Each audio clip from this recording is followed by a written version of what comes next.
Hi, I'm Richard Rose, the Artistic Director of the Tarragon Theatre. The question I asked our playwrights: what in our current times inspired you to write a playlet about the future, about the world a year from now? My inspiration for the piece is really, in some ways, my lack of inspiration for the piece, and my feeling that, and frustration with, and also just trying to be present with the idea that I, I feel like it's impossible to know what a year from now will be like, generally, um, and in the theater, and in my job. Um, and I'm like a bad, like, amateur Buddhist, and I think about the kind of idea of presence and staying present. And I also thought about the post 9/11, right after 9/11. I remember there was this I think quite famous at the time, as the United States and as Bush launched retaliatory attacks on Al Qaeda in Afghanistan, a Jewish rabbi who said something like, when we encounter tragedy, um, the appropriate response is mourning and stillness. Um, and obviously, they're not analogous situations, but there's something about not knowing, about the space of not knowing, that I was interested in exploring. I would say that I am a pretty private person and I covet my own time. And as long as I have time and space to write, I feel I can get through almost anything.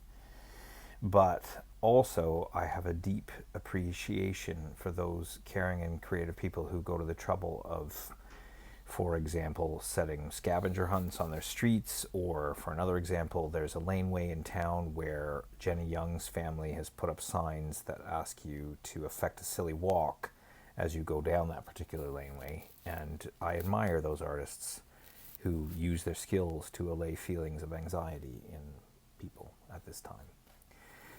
But primarily, I want to say that I'm deeply impressed by the work that my wife has done on a daily basis, trying to affect policy with respect to residents in long-term care in this country, specifically in a manner that will keep her own father safe.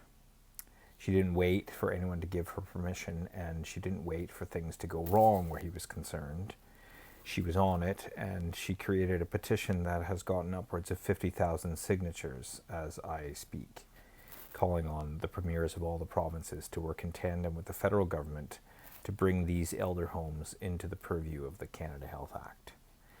Although I would not say this play is autobiographical, since I'm not currently hooked on any video games, I would say that she has inspired a vision in me of what the future of leadership looks like in this country and in the world. Thanks.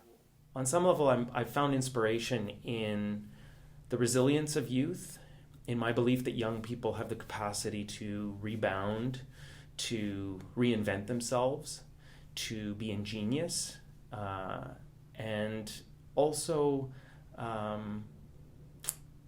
looking forward to new beginnings. So sort of challenging the notion that this is a big pause that we have to just sort of wait through. I envisioned a protagonist who is doing something right now, who has adopted a practice in the now to engage in new freedoms, to take care of herself.